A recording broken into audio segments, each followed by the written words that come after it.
खरं तर अशा जवानाला म्हणावं लागेल शेवट तो भला माझा, म्हणजे जे देशासाठी गेले त्यांचा शेवट गोड झाला.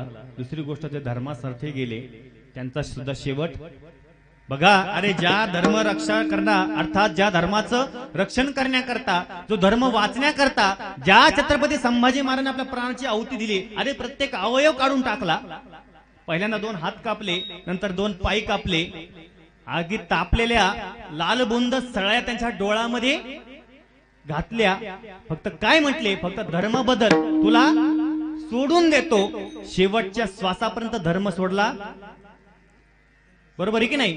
असे असणारे छत्रपती संभाजी महाराज आहे आणि आज त्याच संभाजी महाराजांबद्दल बोललं जातं की ते धर्मवीर नाहीयेत. अरे धर्मवीरही म्हणा आणि स्वराज्य रक्षक सुद्धा म्हणा. धर्मासाठी स्वतःची प्राणाची आहुती दिली, शेवटच्या श्वासापर्यंत धर्म सोडला नाही ना, असे छत्रपती संभाजी महाराज धर्मवीरच आहेत. म्हणून धर्मासाठी जे जगले ते त्यांचा शेवट गोड झाला. परोपकार करत करत जगले, इतरांसाठी जगले, त्यांचाही शेवट गोड झाला.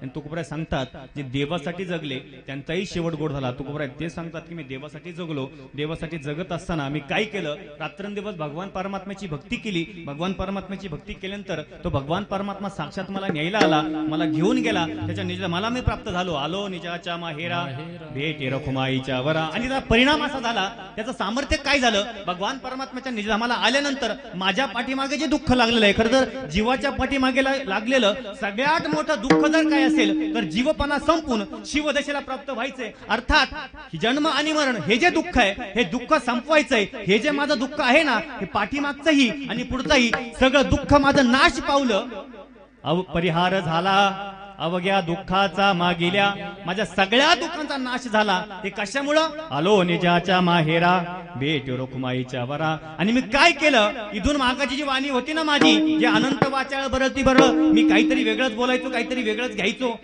परंतु आता इथून पुढे माझी जी वाणी आहे, माझी जी प्रसादिक वाणी तयार झालेली आहे, जे भगवान परमात्म्याची माझ्यावर कृपा झाली आणि त्या कृपेद्वारा माझी वाणी प्रसादिक झाली. आता ह्या प्रसादिक वाणीनं मी फक्त माझा जो धनी आहे, माझा जो मालक आहे, माझा जो स्वामी आहे, याची मी फक्त सेवा करील, फक्त याचंच नाव घेईल. तुका म्हणे वाणी गेली आता घेऊ धनी, आलो निजाच्या माहेरा. काय असतं दादा, आई म्हणजे काय? खरं तर जगाच्या बाजारामध्ये जर आपण गेलो ना, तर आईसारखं दैवत बघायला भेटणार नाही. तुम्हाला जगामध्ये सगळं काही प्राप्त होईल. जगाच्या बाजारात जर आपण गेलो ना, जगाच्या बाजारात जर आपण गेलो तर सगळ्या काही गोष्टी प्राप्त होतील, परंतु आई आणि वडिलाचं प्रेम भेटू शकत नाही. कारण का, ऐसी कौन सी चीज है जो यहां नहीं मिलती, ऐसी कौन सी चीज है जो यहां नहीं मिलती. सब कुछ मिलता है लेकिन माँ बाप की दुआ नहीं मिलती. सबसे बड़ी है माँ, सबसे बड़ी है माँ, सबसे बड़ी है माँ, बगल सबसे बड़ी है माँ,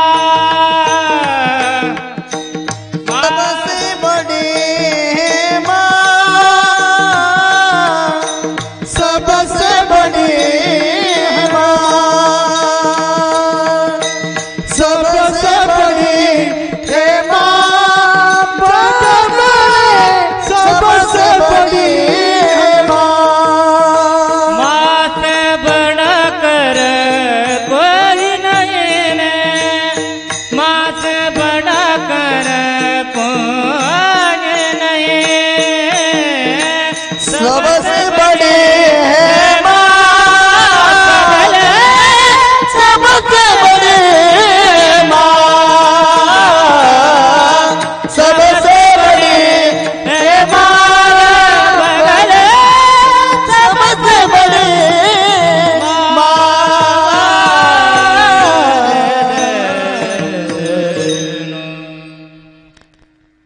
सबसे बड़ी है माँ, पगले सबसे बड़ी है माँ.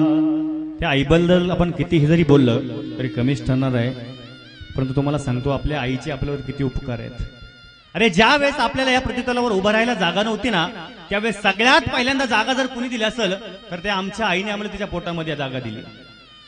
बघा तुम्ही, आपल्याला जर बोटभर लागलं ना, थोडस ते बोटभर लागलं तरी त्याच्या वेदना आपल्याला असहाय्य असतात, त्या वेदना आपल्याला सहन होत नाहीये. म्हणजे थोडस जरी खरचटलं, थोडस जरी लागलं तरी त्या वेदना आपल्याला सहन होत नाहीये. परंतु आपलं बाळ पोटामध्ये असताना, आपलं बाळ आपल्या पोटामध्ये असताना, आपल्या उदरामध्ये असताना, ज्यावेळेस खरं तर ज्यावेळेस प्रसूतीला नेण्यात येतं, ते डिलिव्हरीला नेण्यात असताना डॉक्टर जर म्हटले ना की आता सिजरी करावं लागेल, तर ऐका, बोटभर लागलं तरी सुद्धा ते सहन होत नाहीये. परंतु त्या बाळाकरता हातभर पोट पाडायला आपली आई तयार होते ना, त्या आईचे उपकार आपण फेडू शकत नाहीये. बघा, दुसरे उपकार म्हणजे आपल्या आईने आपल्याला रक्त दिलं. तुम्ही म्हणाल रक्त तर बाजारामध्ये 1200-1300 रुपयाला ती पिशवी भेटते, पण तुम्हाला सांगतो ते रक्त आपल्या आईने आपल्याला असं दिलंय, त्या रक्ताचा विचार असा आहे आपण बाजारामध्ये भेटेल, परंतु बघा, म्हणजे ज्याला रक्ताची आवश्यकता आहे, ज्याला जे रक्त घ्यायचंय, म्हणजे पेशंटचा रक्तगट आणि डोनेट करणाऱ्याचा रक्तगट एकच असावा तर ते रक्त मॅच होत असतं. परंतु ऐका, आईचं प्रेम एवढं आहे, त्या आईच्या प्रेमाची शक्ती एवढी आहे. अरे मुलाचा रक्तगट वेगळा जरी असला आणि आईचा रक्तगट वेगळा जरी असला तरी सुद्धा ते रक्त त्या मुलाला मॅच होत असतं. हा शोध अजून सायन्सला सुद्धा लागला नाही. ही प्रेम फक्त आईचं आहे. तिसरी गोष्ट, आमच्या आईने आम्हाला दूध दिलं. बघा की ज्या दुधाचा जर आपण विचार केला, बघा तुम्ही, मनामध्ये कधी कधी प्रश्न पडतो की आमच्या आईला काय उपमा द्यावी. मनामध्ये असं वाटतं की आमच्या आईला काय उपमा द्यावी, हिला समुद्राची उपमा द्यावी का? कारण समुद्रामध्ये गटाराचं पाणी जाऊ द्या, समुद्रामध्ये नदीचं पाणी जाऊ द्या, सगळं पाणी समुद्र स्वतःमध्ये घेत असतो ना, तसं आमच्या आईला मुलगा दारू पिणारा राहू द्या, नाहीतर कीर्तनकार राहू द्या, सगळ्याच मुलांचे अपराध पोटामध्ये आई घालते ना. म्हणून मनामध्ये असं वाटलं की तिला समुद्राची उपमा देऊनच टाकावी. परंतु परत असं वाटलं नाही, आमची आई ही समुद्रापेक्षा सुद्धा मोठी आहे. कारण का, समुद्राने जरी गटाराचं पाणी घेतलं असलं, समुद्राने जरी नदीचं पाणी घेतलं असलं ना, घेतलेलं सगळं पाणी समुद्राने खारट केलं होतं. याच्या उलट आमच्या आईनं अमृतही पेक्षा गोड असं दूध आम्हाला पाजलं होतं ना, म्हणून ती त्या समुद्रापेक्षा श्रेष्ठ आहे. आणि दुसरी गोष्ट, आई सूर्यापेक्षाही मोठी आहे. मनामध्ये असं वाटलं की त्या आईला सूर्याची उपमा देऊनच टाकावी. कारण सूर्य काय करतो, सूर्य हा अंधाराचा नाश करतो आणि ज्ञानाचं दिग्दर्शन करत असतो. तसं आमच्या आईने काय केलं, आमच्या अज्ञानाचा नाश केला आणि आमच्या ज्ञानाचं दिग्दर्शन केलं. पण तुम्हाला सांगतो, सूर्यामध्ये एक दोष आहे, सूर्य फक्त प्रकाश देतो, परंतु आमच्या आईने आम्हाला बोट धरून चालायला शिकवलं. तर त्या सूर्यामध्ये दोष आहे. सूर्य बघा आता इतका तापलाय की त्याच्या तापल्यानं सगळ्यांना वाटतं आता सावलीमध्ये बसावा. म्हणजे सूर्य इतका तापला की त्याच्या तापण्याने सगळे लोक सावलीत आलेत. आमची आई 85 ते 90 वर्षाची झाली, परंतु तरी सुद्धा आपल्या मुलाबाळावर कधी तापलीच नाही ना, म्हणून तिथे सूर्यापेक्षा श्रेष्ठ आहे. म्हणून सांगतो, जन्म दिला आईने मला, उपकार हा मोठा झाला. जन्म दिला आईने मला, उपकार हा मोठा झाला. ठेच लागे माझ्या पायाला, पाणी येते तिच्या डोळ्याला. ठेच लागे माझ्या पायाला, पाणी येते तिच्या डोळ्याला. जन्म दिला आईने मला, उपकार हा मोठा झाला. जन्म दिला आईने मला, उपकार हा मोठा झाला.